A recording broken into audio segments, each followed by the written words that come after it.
آپ کو بہت زیادہ تکلیف اور بہت زیادہ پریشانی ہوں گی، یا پھر آپ سفر میں ہوں اور سفر ایسا ہو کہ آپ روزے کی مشقت کو برداشت نہ کر سکتے ہوں، تو آپ کو رخصت ہے کہ آپ روزہ نہ رکھیں، بعد میں اس کی قضا کر لیں۔ لیکن اگر آپ صحت مند ہیں، آپ تندرست ہیں، آپ اپنے گھر پر ہو، مقیم ہو، اور اس کے باوجود روزہ چھوڑ رہے ہو، تو پھر رمضان المبارک کی ناقدری کا وبال آپ کے اوپر آئے گا اور اللہ تعالیٰ کی ناراضگی آپ کے اوپر برسے گی۔ بہت سارے لوگ کام کاج کے چکر میں، محنت مزدوری کے چکر میں، دو پیسے کمانے کے چکر میں رمضان المبارک کے روزوں کو چھوڑ دیتے ہیں۔ پیارے بھائیوں، ایک حدیث پاک میں اللہ کے رسول صلی اللہ علیہ وسلم نے ارشاد فرمایا، اگر کوئی شخص رمضان المبارک کے روزوں کو چھوڑ دیتا ہے یا کسی ایک روزے کو چھوڑ دیتا ہے، اور اس ایک روزے کو چھوڑنے کی وجہ سے اگر وہ اس کے ثواب کو حاصل کرنے کے لیے پوری زندگی روزہ رکھتا رہے، تب بھی وہ اتنا ثواب نہیں حاصل کر سکتا۔ سمجھ رہے بات؟ ایک روزے کی قضا تو ایک روزے سے ہو جائیں گی۔ اگر آپ نے کوئی روزہ چھوڑا ہے، بعد میں اس کی قضا کرنا چاہتے ہو، تو آپ کے ذمے یہ ہے کہ بعد میں ایک روزہ رکھ لو، تو فریضہ آپ کے ذمے سے ساقط ہو جائے گا۔ لیکن جو اجر و ثواب، جو نعمتیں اور جو برکتیں رمضان المبارک میں آپ کو ملنے والی تھی، اس کو حاصل کرنے کے لیے اگر آپ پوری زندگی روزہ رکھتے رہے تو آپ کو وہ ثواب مل نہیں سکتا ہے۔ اس لیے میں آپ لوگوں سے یہ درخواست کروں گا، آپ اگر کتنا بھی محنت مزدوری کا کام کرتے ہوں، اپنے کام میں تھوڑا سا کمی کیجئے۔ اس لیے 11 مہینے رمضان کی تیاری کے لیے آپ نے کاموں کے اندر مصروف رہنا چاہیے، اور اسی نیت سے کام کرنا چاہیے کہ بھئی رمضان میں ہم بیٹھ کر رہیں گے یا پھر کام کم کریں گے، تاکہ ہمارے روزے کے اندر کوئی حرج نہ ہو، کوئی حرج نہ ہو۔ تو سب سے پہلی بات تو پیارے بھائیوں، ہمیں روزوں کا اہتمام کرنا ہے۔ ایک روایت میں اللہ کے رسول صلی اللہ علیہ وسلم نے ارشاد فرمایا، جو شخص رمضان المبارک میں ایمان اور ثواب کی نیت سے روزہ رکھے گا تو اللہ تبارک و تعالیٰ اس کے پچھلے سارے گناہوں کو معاف کر دیں گے۔ اگر آپ رمضان کا روزہ ایمان کی حالت میں، الحمدللہ اللہ کا شکر ہے ہم تو ایمان والے ہی ہیں، اور اس کے ساتھ ہماری نیت ثواب کو حاصل کرنے کی ہے، اللہ کو راضی کرنے کی ہے، اس نیت سے ہم روزہ رکھ رہے ہیں، تو اللہ کے رسول نے فرمایا اللہ تعالیٰ اس کے پچھلے تمام گناہوں کو معاف کر دیتے ہیں۔ اس لیے بھئی روزے رکھنا ہے، روزوں کو نہیں چھوڑنا ہے۔ سب سے اہم عمل رمضان کا وہ روزوں کا اہتمام ہے، روزوں کا اہتمام ہے۔ ایک بات تو یہ ہے۔ دوسری بات یہ ہے، روزے کے اندر میرے پیارے بھائیوں ہمیں اپنے آپ کو گناہوں سے بچانا ہے۔ بھئی کیا ہے کہ ہم روزہ بھی رکھ رہے ہیں لیکن روزے کی حالت میں گناہ بھی کر رہے ہیں، تو ہمیں اس روزے کا ثواب نہیں ملے گا۔ جیسے مان لیجئے ایک شخص ہے، وہ سفر کر رہا ہے اور دوران سفر اس نے اپنے گاڑی کی ای سی کو آن کیا ہے تاکہ اس کو ٹھنڈک حاصل ہو، گاڑی ٹھنڈی ہو، لیکن ساتھ میں اس نے کھڑکیاں بھی کھلی رکھی ہے، گاڑی کی کانچ اوپن ہے، تو بتاؤ گاڑی ٹھنڈی نہیں ہوں گی۔ کیوں؟ اس لیے کہ اس کی جو کانچ ہے وہ اوپن ہے، باہر کی ہوائیں بھی اندر آ رہی ہے، تو جو ای سی کا مزہ ہے وہ اس کو ملے گا ہی نہیں۔ تو ایسا ہی پیارے بھائیوں، ہم اگر روزہ رکھ رہے ہیں لیکن روزے کی حالت میں جھوٹ کی کھڑکی کھلی ہوئی ہے جی، اور غیبت کا دروازہ کھلا ہوا ہے جی، بہتان تراشی، آنکھوں کی بد نظری جی، اور موبائل کے اندر بد نظری کرنا، فلمیں دیکھنا، گانے سننا، حرام کمانا، جھوٹ بولنا، دھوکہ دینا، اور دن بھر اللہ کی نافرمانی کے اندر لگے رہنا، تو روزے کی جو ہمیں خیر و برکتیں ملنا چاہیے، اور روزہ رکھنے کی جو علت بیان کی گئی ہے لعلکم تتقون، ہم تم سے روزہ اس لیے رکھوا رہے ہیں تاکہ تم متقی بنو، پرہیزگار بنو، اللہ کا ڈر، اللہ کا خوف تمہارے دلوں کے اندر پیدا ہو، تو وہ چیز تمہیں حاصل نہیں ہوگی۔ اس لیے روزہ رکھنا ہے اور روزے کی حالت میں اپنے آپ کو گناہوں سے بچانا ہے، گناہ نہیں کرنا ہے، اللہ کی نافرمانی نہیں کرنا ہے، گناہوں سے دور رہنے کی مشق رمضان المبارک میں کرنا ہے کہ ہم گناہ نہ کریں۔ گناہوں کو چھوڑ دے کہ رمضان میں آپ عادت ڈال رہے اپنے اعضاؤں کو گناہوں سے دور رکھنے کی، تو باقی 11 مہینے بھی آپ اپنے آپ کو گناہوں سے دور رکھنے کے اندر کامیاب ہوں گے، اس لیے کہ آپ نے رمضان میں عادت ڈالی ہے اپنے آپ کو گناہوں سے دور رہنے کی، اور اس کی خیر و برکتیں جو تقوی کی صورت میں آپ کو ملیں گی، یہ خود چیز آپ کو ہے نا پورا سال گناہوں سے بچائے گی۔ لیکن رمضان میں روزہ بھی رکھ رہے اور گناہ بھی کر رہے تو پھر آپ کے اندر وہ کیفیت ہی پیدا نہیں ہوگی۔ ایک حدیث میں تو اللہ کے رسول نے فرمایا نا، جو روزے کی حالت میں من لم یدع قول الزور والعمل به، جو روزے کی حالت میں جھوٹ بات کو نہ چھوڑے، فسق و فجور کو نہ چھوڑے اور اس پر عمل کو نہ چھوڑے، تو ایسے شخص کی اللہ تعالیٰ کو کوئی ضرورت نہیں، کوئی حاجت نہیں کہ وہ دن بھر بھوکا رہے یا پیاسا رہے۔ تو آپ روزہ رکھ رہے ہیں تو یہ حدیث کے روح سے ایسا ہے کہ آپ دن بھر بھوکا پیاسا رہ رہے تو اللہ کے نظر میں آپ کے بھوکا اور پیاسا رہنے کی کوئی اہمیت نہیں ہے اگر آپ روزے کی حالت میں اپنے آپ کو گناہوں سے نہیں بچاتے ہو تو۔ اس لیے پیارے بھائیوں، نیت کریں کہ روزہ رکھیں گے اور اپنے آپ کو گناہوں سے بچاؤں گے، کوئی گناہ ہم نہیں کریں گے انشاءاللہ، گانے نہیں سنیں گے، فلمیں نہیں دیکھیں گے، موبائل کے اندر نامحرموں کو نہیں دیکھیں گے، اپنے نظروں کی حفاظت، زبان کی حفاظت، دل دماغ کی حفاظت کریں گے، اور انشاءاللہ حرام نہیں کھائیں گے، حرام نہیں کمائیں گے۔ اگر ہم دن بھر روزہ رکھ رہے اور شام میں افطار حرام روزی سے کر رہے تو ایسا روزہ اللہ کی بارگاہ میں قبول نہیں ہوتا ہے۔ تو اپنے آپ کو حرام سے بھی بچانا ہے۔ تو بھی پہلی بات میں نے عرض کر رہا ہوں کہ روزہ رکھنا ہے، دوسری بات یہ ہے کہ روزے کی حالت میں اپنے آپ کو گناہوں سے بچانا ہے، گناہوں کو چھوڑنا ہے، ٹھیک ہے۔ تیسرا عمل نماز تراویح ہے۔ نماز تراویح کا خاص اہتمام ہمیں کرنا ہے۔ ایک حدیث میں اللہ کے رسول صلی اللہ علیہ وسلم نے ارشاد فرمایا، جو شخص رمضان کے اندر اگر فرض پڑھتا ہے، نفل پڑھتا ہے، تو نفل کا ثواب اللہ تعالیٰ فرضوں کے برابر کر دیتے ہیں، اور جو شخص فرض پڑھتا ہے تو فرض کا ثواب اللہ تعالیٰ یہ 70 فرضوں کے برابر عطا کریں گے۔ سمجھ رہے آپ؟ یعنی ایک سنت نماز آپ پڑھ رہے تو سنت نماز کا ثواب آپ کو فرض کے برابر ملے گا، اور فرض کا ثواب 70 فرض پڑھنے کے برابر ملے گا۔ یہ اللہ کی دین ہے، یہ اللہ کی عطا ہے، یہ اللہ کی رحمت اور برکت ہے ہمارے اوپر کہ ہم رمضان میں کتنا کچھ کما سکتے ہیں۔ کہ بھئی اسی وجہ سے رمضان المبارک کے اندر فرائض کا خاص اہتمام اور اسی کے ساتھ ساتھ سنتوں کا بھی خاص اہتمام کرنا ہے۔ نماز سے پہلے کی سنتیں، نماز کے بعد کی سنتیں، صبح میں جلدی اٹھی جاتے ہیں تو تہجد کا اہتمام، اشراق کا اہتمام، چاشت کا اہتمام، اوابین کا اہتمام، یہ سارے سنتوں کا اہتمام کرنا ہے۔ تو ہمیں سنتوں کے اہتمام پر فرائض کا ثواب ملے گا، اور فرائض کے اہتمام پر ہمیں اللہ تعالیٰ 70 فرضوں کا ثواب عطا کریں گے، اور اس کے ساتھ ساتھ تراویح کا بھی خاص اہتمام کرنا ہے۔ ایک حدیث میں اللہ کے رسول صلی اللہ علیہ وسلم نے ارشاد فرمایا، جو رمضان المبارک کے اندر ایمان کے ساتھ اور ثواب کی نیت کے ساتھ تراویح کی نماز پڑھے گا، من قام ایمانا و احتسابا غفر له ما تقدم من ذنبی، تو اللہ تعالیٰ اس کے پچھلے سارے گناہوں کو معاف کر دے گا، سارے ہی گناہ ہمارے معاف ہو جائیں گے انشاءاللہ۔ اس لیے خاص نماز تراویح کا اہتمام کرنا ہے۔ ہمارے اندر شوق و جذبہ ہوتا ہے تو ابتدا کے چند دن ہم تراویح کا اہتمام کرتے ہیں اور بعد میں اس کو چھوڑ دیتے ہیں۔ 8 دن تک آپ دیکھیں گے مسجدیں بھری ہوئی نظر آئیں گی آپ کو، اور پھر ایک صف کم، پھر دوسری صف کم، پھر تیسری صف کم، پھر ایسی صفیں کم ہوتی رہتی ہیں، اور اخیر تک بالکل چند لوگ باقی رہتے ہیں، چند صفیں باقی رہتی ہیں۔ اس لیے پیارے بھائیوں، ایسا نہیں کرنا ہے، اپنے نفس پر قدم رکھنا ہے، شیطان کو پیچھے چھوڑنا ہے، اور نماز تراویح کا خاص اہتمام کرنا ہے۔ اور ایسی جگہ پر نماز تراویح آپ پڑھیے جہاں پر قرآن کریم سے تراویح پڑھی جا رہی ہو۔ یعنی تراویح کے اندر 2 سنتیں ہیں۔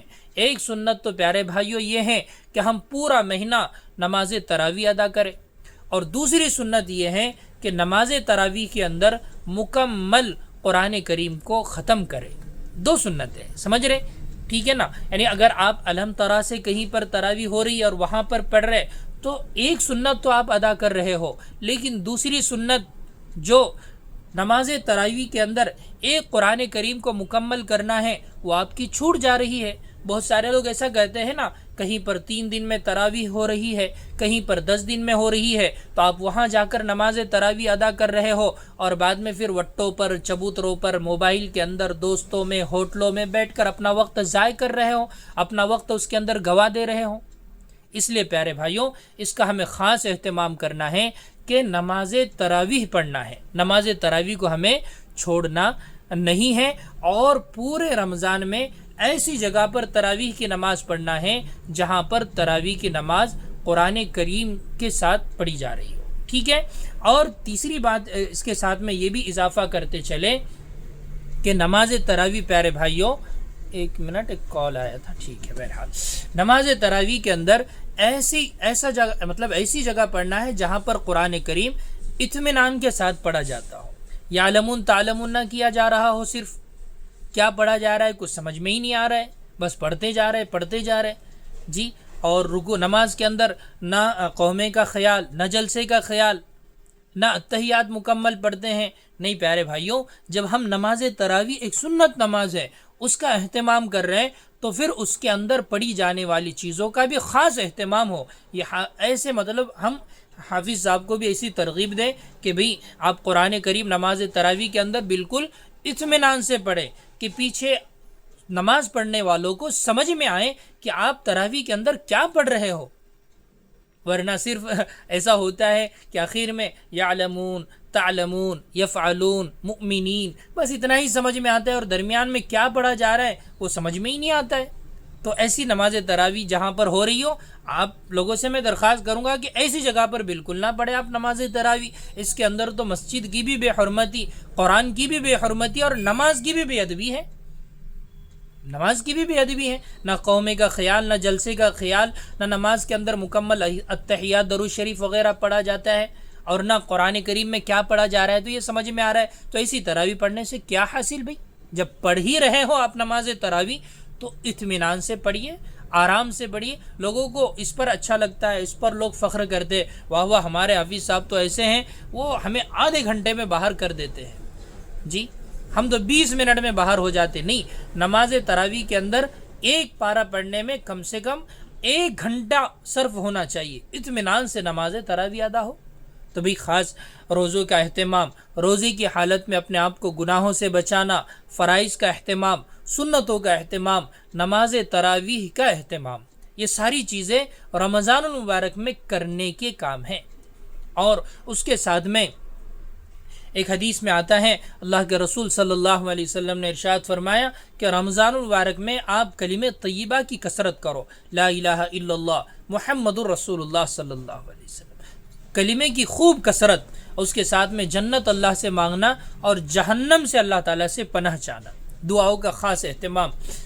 جی افطار کے وقت کی دعائیں اللہ تعالیٰ خاص قبول فرماتے ہیں۔ جو ہمارا وقت ہے نا سیب کاٹنے میں، انار کاٹنے کے اندر، سموسے پکوڑے لانے کے اندر، ٹھنڈے بنانے کے اندر ضائع ہوتا ہے اور دسترخوان پر رکھ کر ضائع کر دیتے ہیں، نہیں، بلکہ ہم اللہ تعالیٰ سے اس وقت خاص دعاؤں کا اہتمام کریں، خاص دعاؤں کا اہتمام کریں کہ آپ کو جو کھانا ہے وہ کھا لیں، لیکن اتنا بھی نہ کھائیں کہ رمضان کے اندر جو روزے کی حکمتیں ہیں وہ سحر میں اتنا کھا لیتے ہیں اور افطار کے اندر اتنا کھا لیتے ہیں کہ سارا کے سارا ختم، جس کو حضرت شیخ نے سحر کے بارے میں فرمایا کہ بھئی حفظ ما تقدم، یعنی جتنا دن بھر ہمیں لگتا ہے اتنا سارا کے سارا اسٹور ہو جاتا ہے، جی، اور تلافی محفوظ، جتنا بھی دن بھر کے اندر گلاوٹ ہے تو اتنا افطار میں ہم نے کھا لیے کہ پورا کے پورا تلافی ہو گئی سب۔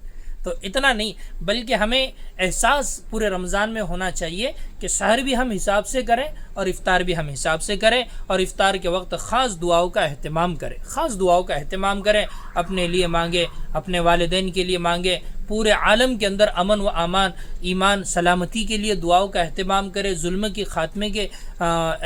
کا خاتمہ ہو، ٹھیک ہے نا، اس کے لیے دعاؤں کا اہتمام کریں. تو خاص رمضان میں دعائیں اللہ تعالیٰ قبول کرتے ہیں، روزے کی حالت میں اللہ تعالیٰ دعائیں قبول کرتے ہیں. اتنا مطلب اللہ تعالیٰ روزے دار سے قریب ہو جاتے ہیں.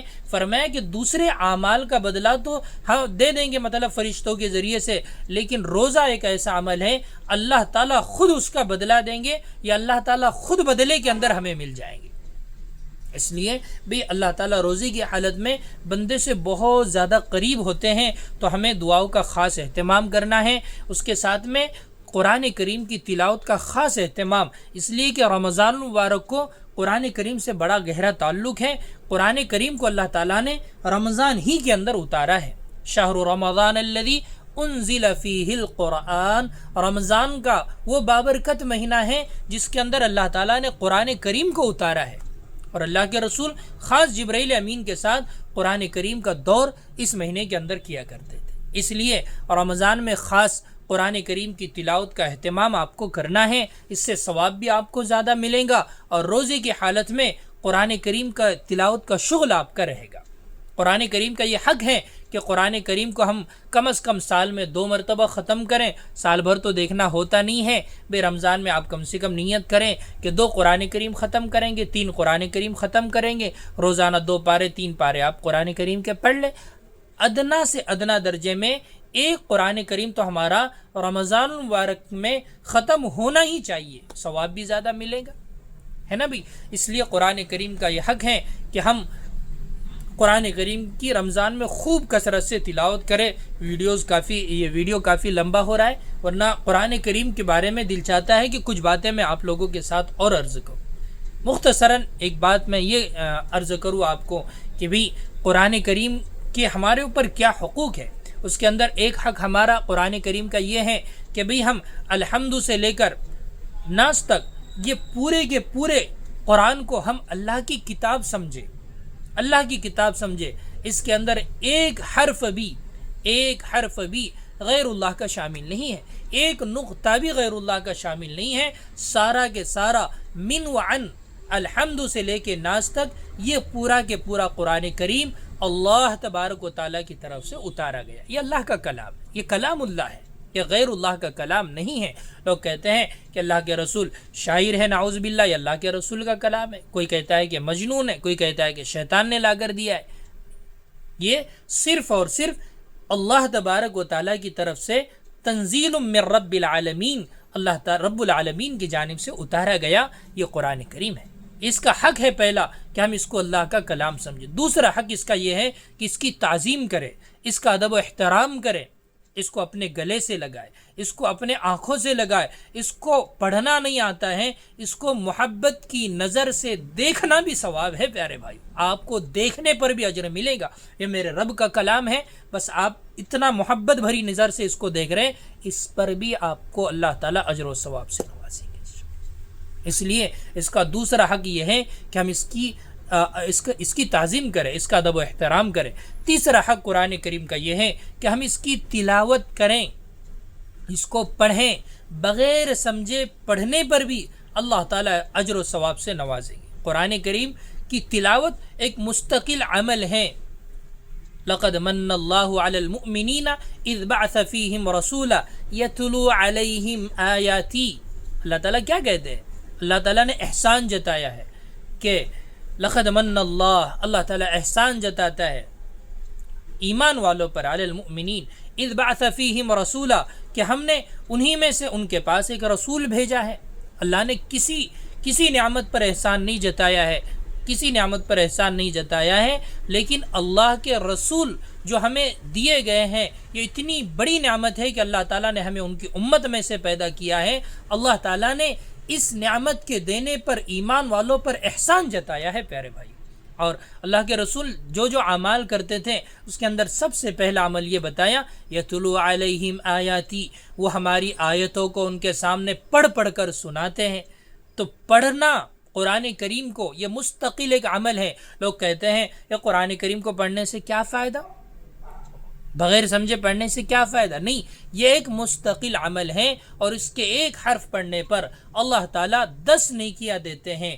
10 نیکیاں، اور رمضان میں قرآن کریم کی تلاوت پر تو اللہ کتنی نیکیاں دیں گے یہ وہ رب ہی جانتا ہے، کیا نوازیں گے اللہ تعالیٰ۔ اس کا بدلہ اور اس کا ثواب جو اللہ تعالیٰ عطا کرنے والے ہیں، جب یہ دنیا کی آگ بند ہوں گی اور آخرت کی آگ کھلیں گی تو اس وقت ہمیں پتہ چلے گا کہ اللہ تعالیٰ نے ہمیں کتنی عظیم نیکیوں سے نوازا ہے، کتنی عظیم نیکیوں سے۔ اس لیے پیارے بھائیوں، تلاوت کا خاص اہتمام یہ قرآن کریم کا حق ہے، اور جیسے کہ میں نے پہلے بتایا سال میں 2 مرتبہ ختم کرنا یہ قرآن کریم کا حق ہے ہمارے اوپر، اس لیے ہم وقت نکالیں اور وقت نکال کر قرآن کریم کی تلاوت کریں۔ قرآن کریم کا ایک حق یہ بھی ہے کہ ہم اس کو سمجھیں، ہم اس کے اوپر غور و فکر کریں، یہ قرآن کریم کا حق ہے۔ لیکن عام لوگوں سے تو ہمیں غلہ ہے ہی، ابھی تو خاص لوگوں سے بھی غلہ ہے، جو خواص کہلاتے، علماء کہلاتے، ان سے بھی غلہ ہے، وہ سمجھنے کا اہتمام نہیں کرتے، اور اس کے اندر میں خود بھی شامل ہوں۔ ہمیں توفیق نہیں ہوتی تفسیر پڑھنے کی، ہمیں توفیق نہیں ہوتی ترجمے پر غور و فکر کرنے کی۔ ایک ایک آیت اللہ کے رسول نماز میں ایسے اہتمام سے پڑھتے تھے کہ جب عذاب آیت پر پہنچتے، ایسی آیت جس کے اندر عذاب کا تذکرہ ہو، تو اللہ کے رسول رکتے ہیں، اللہ تعالیٰ سے عذاب سے پناہ مانگتے۔ جب آیت رحمت پر پہنچتے تو اللہ تعالیٰ سے رحمت کی دعاؤں کا اہتمام کرتے۔ ایک ایک آیت پر غور و فکر کرنا، تدبر کرنا، سمجھنا، یہ اللہ کا میسج ہے، یہ اللہ کا پیغام ہے۔ اللہ تعالیٰ نے اس کو ایسے ہی نازل نہیں کیا ہے، بلکہ اس کو سمجھنے کے لیے نازل کیا ہے۔ اللہ ایک دوست کا ہمارے پاس پیغام آئے اور ہم اس کی زبان نہ سمجھتے ہوں تو ہم کسی تیسرے بندے کے پاس جائیں گے اور کہیں گے دیکھو بھائی یہ میسج آیا ہے، اس کا کیا مطلب ہے؟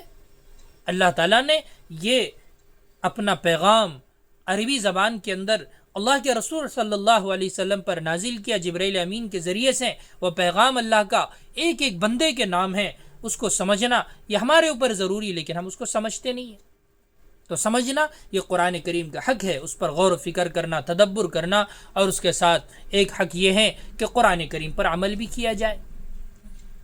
اسی لیے قرآن میں جہاں پر بھی آپ دیکھیں گے تو بہت ساری جگہ آپ کو یہ ملے گا، ان الذین آمنوا وعملوا الصالحات، سمجھ رہے؟ یہ ہر جگہ آپ کو ملے گا۔ تو قرآن کریم کا حق یہ بھی ہے کہ بھئی ہم اس کے اوپر عمل بھی کریں۔ میرے حال ویڈیو کافی لمبا ہو گیا ہے، خاص اہتمام کیجیے روزوں کا، روزے کی حالت میں اپنے آپ کو گناہوں سے بچانے کا، فرائض کا، سنتوں کا، جی قرآن کریم کی تلاوت کا، خاص دعاؤں کا، اللہ کے ذکر کا، یہ ساری چیزوں پر عمل کرنا ہے انشاءاللہ رمضان میں۔ اور ایسا رمضان ہمیں گزارنا ہے کہ یہ رمضان میں اللہ تعالی ہم سے راضی ہو جائے۔ کم سے کم وقت آپ ٹریڈنگ کو دیجئے، کم سے کم وقت اسکرین کو دیجئے، یا اگر آپ ٹریڈنگ نہ کریں یا بہت کم کریں تو اس کا آپ اہتمام کریں، ورنہ ہمارا دن بھر وقت وہ موبائل کے اندر چاٹ دیکھنے کے اندر ہی چلا جاتا ہے، جس سے ہم رمضان کی بابرکت گھڑیوں کو کھو دیتے ہیں، ضائع کر دیتے ہیں۔ اس کا آپ خاص اہتمام کریں۔ دعاؤں کی گزارش رمضان میں خاص آپ لوگوں سے میرے لیے دعاؤں کا اہتمام کریں، اور میں بھی شاید زیادہ ایکٹیو رمضان میں نہیں رہوں گا، اس کا بھی آپ لوگ خیال رکھیں۔ السلام علیکم ورحمۃ اللہ وبرکاتہ۔